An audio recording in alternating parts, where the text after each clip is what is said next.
मेरे को एक बहुत खुशी हुई है कि मैं 26 साल आर्मी की सर्विस करके और मेरे को परमात्मा ने आपकी कृपा से और देवी नंद जी ने मैनू अपनी शरण में बुलाया है।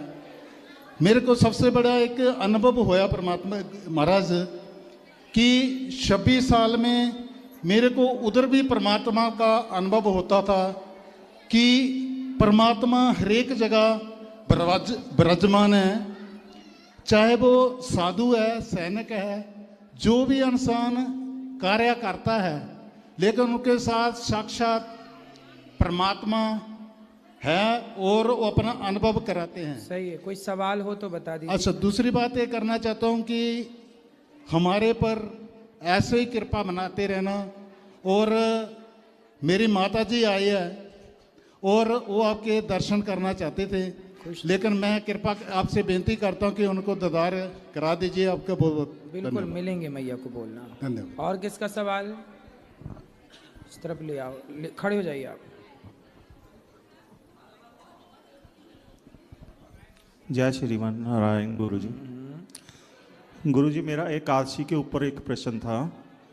सबसे पहले तो यही है भी एकादशी को चावल क्यों नहीं खाए जाते? एकादशी के दिन पापों का वास होता है अन्न में, तो ऐसा है महाराज, अन्न नहीं खाते, चावल विशेष। ऐसा है महाराज जी, जैसे हम तटिया जी जाते हैं, तटिया स्थान में चावल भगवान को भी लगाए जाते हैं और खाते भी हैं वहाँ पे, तो वहाँ पे कोई निषेध नहीं है चावल खाना। जगन्नाथ जी में, जगन्नाथ जी में तो भात ही बनता है 12 महीने हर समय। हाँ जी। तो जगन्नाथ जी में एकादशी को भगवान ने उल्टा लटका रखा है। हाँ जी। वहाँ एकादशी के दिन चावल खाओगे तो भी एकादशी करने का पुण्य प्राप्त होगा। हाँ जी। तो ये कुछ स्थान हैं जहाँ भगवत प्राप्त संत हैं। अब ये सब जगह लागू नहीं हो सकता। हाँ जी। राधे राधे गुरु जी। राधे राधे महाराज जी। महाराज जी, जैसे एकादशी रखते हैं तो एकादशी रखने का कि जैसे उस दिन एकादशी रखते हैं, लेकिन आप लोग बताते हैं कि 10वीं वाले दिन रात में अन्न नहीं खाते हैं, अगले दिन व्रत रखते हैं। फिर द्वादशी में भी किस समय कहते हैं हम अपना व्रत का पारायण करें, ये किसी को नहीं मालूम होता है। सब लोग एकादशी तो रख लेते हैं, लेकिन रखने का कहते हैं नियम मालूम नहीं होता है। कहते हैं कि 10वीं को शाम को चावल नहीं खाना चाहिए, अन्न। हाँ, अन्न ना खाएं तो अच्छा है। 10वीं को आप सुबह शाम को 5 बजे ही खा लो, सूर्यास्त होने के पहले। फिर इसके बाद आप द्वादशी को, त्रयोदशी लगने के पहले आपको द्वादशी को पारण कर लेना चाहिए। पंचांग देख लो। हाँ जी। त्रयोदशी कितने बजे से लग रही है, उसके पहले आप त्रयोदशी लगने के पहले द्वादशी को ही चावल खा के पारण करिए। महाराज जी, जैसे हम जॉब कर रहे होते हैं तो उस समय ऐसा संभव नहीं होता। कोई बात नहीं, फिर दूसरे दिन आप सूर्योदय के बाद कभी भी पारण कर लीजिए। राधे। सूर्योदय के बाद चावल खा के पारण कर लीजिए। राधे राधे महाराज।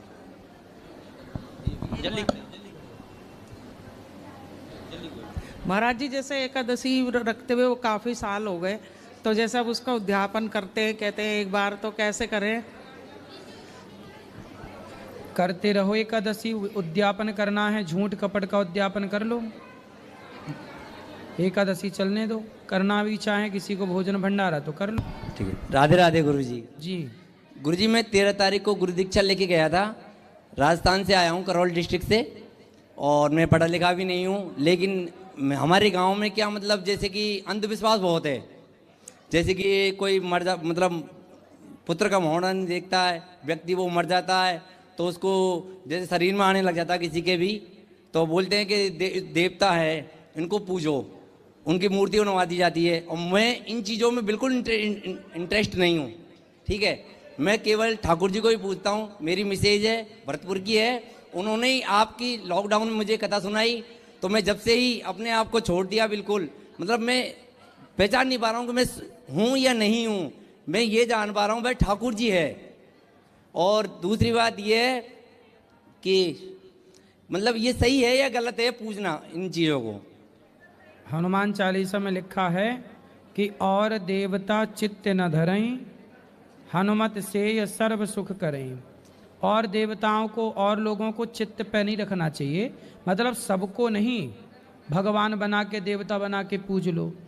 कोई मर गया है तो उसके मरने हुए व्यक्ति के लिए उसके नाम से पुण्य कर सकते हैं, किसी भूखे को भोजन कराएं, गया श्राद्ध करें, पिंडदान करें, भागवत जी की पाठ कराएं, यहाँ तक तो सब सही है जी।